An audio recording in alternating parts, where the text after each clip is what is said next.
Woza nendlebe ngize nendaba. Allegedly wengane zakwethu sibhizi namastudio okhumalo la bebhizi bezihemela.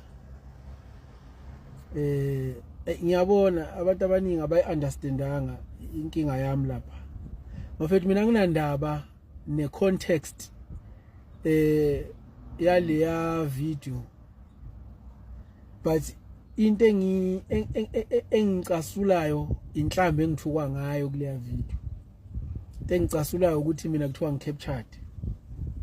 Kuthiwa ngixishwe imali emasinde. That's the only problem I have with that video. The rest I don't care. So I can see with the people, they don't understand what is my actually complaint about that thing. That's my actual complaint. I'm being implicated in something that I'm not. I'm not for sale, man. So for umjendevu nje engawazi ukuthi uxakwe yini uzongifaka, because labantu laba bebeyikhulumela umuntu obiza igama lakhe usho straight wathi sibanibani nosibanibani, wase ethi usibanibani hayi usibanibani angimngambali usibanibani ake nithathe usibanibani nosibanibani nike nenze nabo umhlangano, usho straight. So mina ngena ngaphi lapha? So that is where my problem is, ukuthi wena mhlambe you know things that other people they don't know, but uma ngabe unenkinga yalo yamuntu shono ukuthi hayi sibanibani wena nosibanibani nini kukuthi thina safihlelo okanye umphakathi wafihlelo, kodwa once wathi ngixishwe imali emasendeni uqede uthi mina am captured, I will have a problem. And I can see ukuthi there is a continuation. This is my last video about this thing, ne? And this is my last video ngempela. And this is my last video ngempela. And ngiyafisa nabanye ngathi bangayeka. Vele this thing has gone to the leadership. The leadership will deal with it. But inkinga esinayo ngane zakwethu ukuthi abacindezeli njengamanje they are busy nobaba uDr uJohn Hlophe kanye nomama uadvocate uBusisiwe Mkhwebane.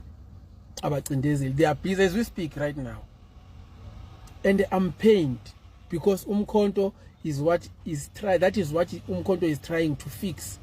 Ukuthi we are natives like South Africa, but now we are treated like foreigners in our own country.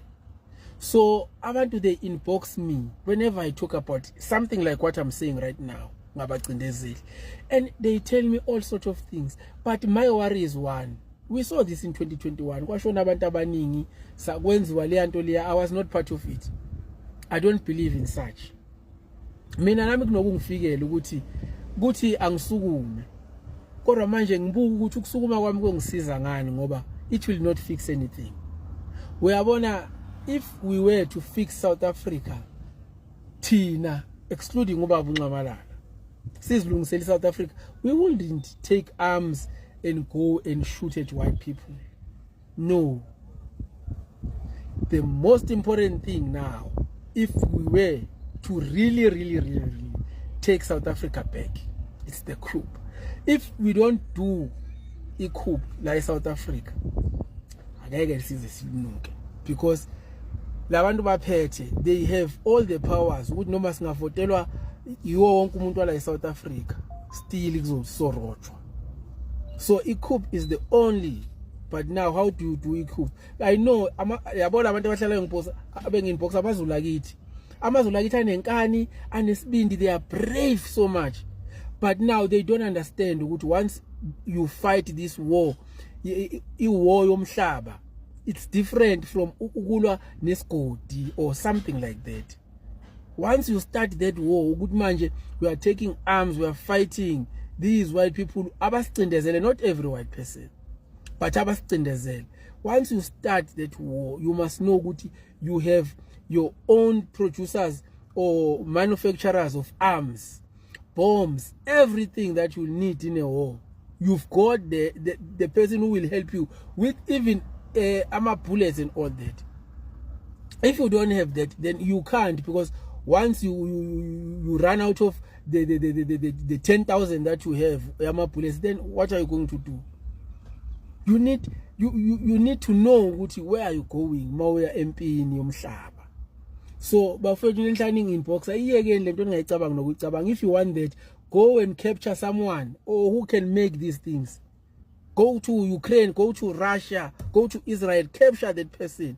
Take him here. Uthi wena siproducele nazi ikhali esifunayo. Aproduce ikhali. Mase nibona ukuthi is enough, and then you start doing that thing. But you can't do that thing right now. But it's painful.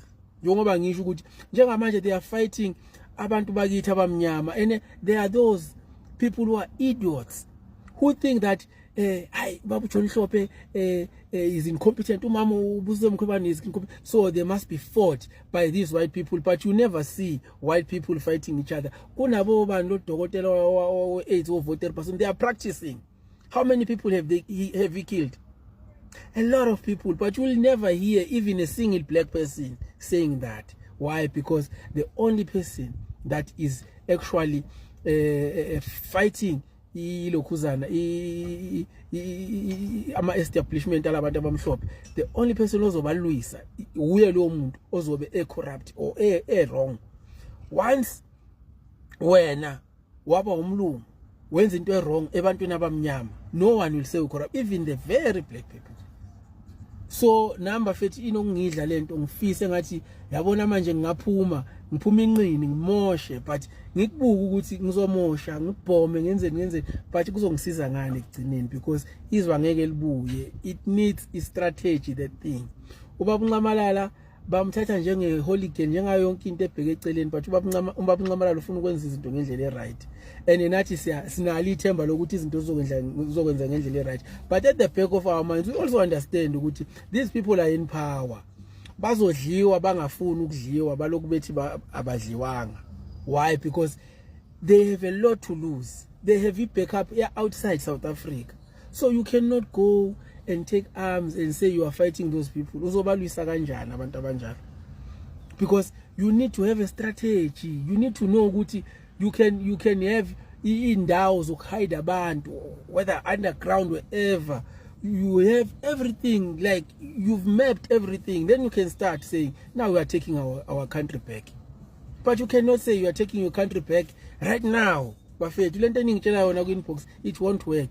And I even delete my message here. I delete those things because I don't want to get you into trouble. Because mina njengoba ngisho ifone yami password, anyone can get hold of my phone. Yabo, and then bese thola izinto engizikhulumayo, and then you are in trouble. So bafethu, if you are really serious about taking your country back, you need to know what you need people who will actually manufacture these arms for you before you can even talk. And then in the constitution was created by the very same people laba esifuna ukuthi sibuyise umhlaba wethu from kibo. So you cannot say the constitution ayivumi. Yes, if ukuthi ngempela ni serious, you must know ukuthi anything manje boundary, you must know ukuthi gina isasebenzi. And you must know ukuthi you won't be arrested, you won't be tried. You must know ukuthi manje you are becoming real hooligans. Yabo, highly under 2021. That was nothing, guys. Yabo, you were just disturbing. Yabo, so you need to know, guys. You cannot just talk about ugulwa ngama 9mm, nama AK-2, nama pump gun 2. Then you think you can go to war with that? No, you need some intelligent people who will actually evaluate. There's a lot that you need. You need a satellite. You need a lot.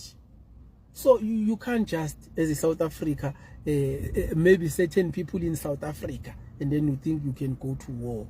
But you are fighting Impium Shabala. There are so many people who have interest in this country. So you can't. So please don't even think about that thing unless you are going to do it holistically. You are not just going to do it superficially and then you think you are going to make it. You won't make it. And it's painful. Yabona nami ingizwisa ubuhlungu. Yabona into abayenza kithi thina as black people. Ibuhlungu bafethu. Ibuhlungu. It makes you want to fight each and every white person you meet on the street. But we can't. We can't.